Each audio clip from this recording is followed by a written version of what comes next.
ఇలా బీసీలంతా ఒక్కటైతే ఇంకా ఇదో కడుపు మంట. ఏమని తీన్మార్ మల్లన్న దగ్గర ఎన్ని పైసలు ఉన్నాయి, ఎన్ని ఉన్నాయట చెప్పురు మీకు. శ్రీనిధి ముసలాయన ఫోటో ఒకసారి చూపిండి అన్నట్టు జర సంపాదించు.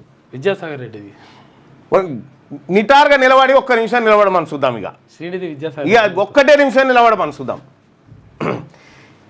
ఇక బీసీలం పార్టీ పెట్టి బీసీల రాజ్యాధికారం దిశగా పోతూ ఉంటే తీన్మార్ మల్లన్న ఇక వాళ్ళ మీడియా రెడ్లు అగ్రవర్ణాలు తీన్మార్ మల్లన్న దగ్గర 2000 కోట్లు ఉన్నాయని చెప్పాను అన్నారు.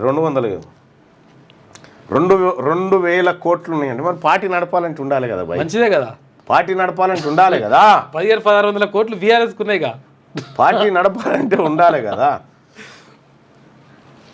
కానీ ఈ ఎవరైతే ఈ అగ్రవర్ణ మీడియా ఉందో వానికి ఇంకేం లేదు. ఈ పార్టీ లక్ష్యాలు ఎందుకోసం ఈ రాష్ట్రంలో బీసీలు అణచివేయబడ్డారు, ఎందుకోసం పెత్తందారీ వ్యవస్థ నడుస్తూ ఉంది, ఇప్పటికి కూడా ఎందుకు బీసీలను అణిచివేస్తూ ఉన్నారు. గ్రామాలలో ఒక్కటి 2 ఇండ్లు ఉంటాయి వాళ్ళవి.